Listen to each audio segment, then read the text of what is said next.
سلام، حالتون چطوره؟ به یه ویدیو دیگه با من خیلی خوش اومدین. امروز جمعه است و قراره با هم دیگه بریم بگردیم. تصمیم گرفتم شما رو ببرم به یه خونه خیلی قدیمی. پس تا آخر ویدیو همراه من باش. یه روز آروم و دلچسب تصمیم گرفتم برم سراغ یه خونه قدیمی. خونه‌ای که سالها جای نفس کشیدن و نوشتن سیمین دانشور و همسرش جلال آل احمد بود. در زدیم و رفتیم داخل. همین که وارد شدم حس کردم زمان وایساده. دیوارا حرف می زدن، قاب عکس‌ها، پنجره‌ها، حتی سکوت حیاط. همشون انگار یه داستان داشتن برای گفتن.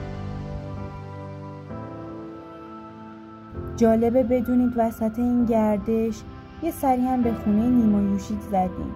البته اونجا چیز خاصی نداشت، بیشتر رسمی و خشک بود، ولی خونه سیمی یه حس زندگی داشت. یه خونه با صفا، پر از رنگ و رو.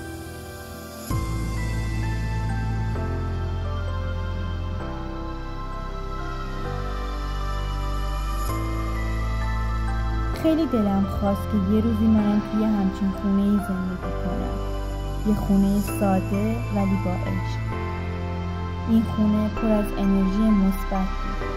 شاید چون هنوز هم رد دست‌های عاشق روی دیواراش مونده. اگه یه روزی گذرتون به تهران افتاد حتما یه سر به این خونه بزنید. نه فقط برای دیدن خونه سیمی، برای دیدن حس و حال اون نسل از نویسنده هایی که با کلماتشون نفس میکشیدن.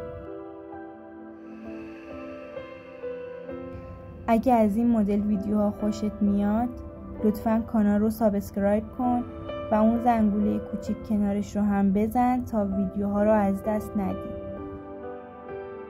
مرسی که تا انتهای ویدیو همراه هم بودی. تا ویدیوی بعدی، خداحافظ.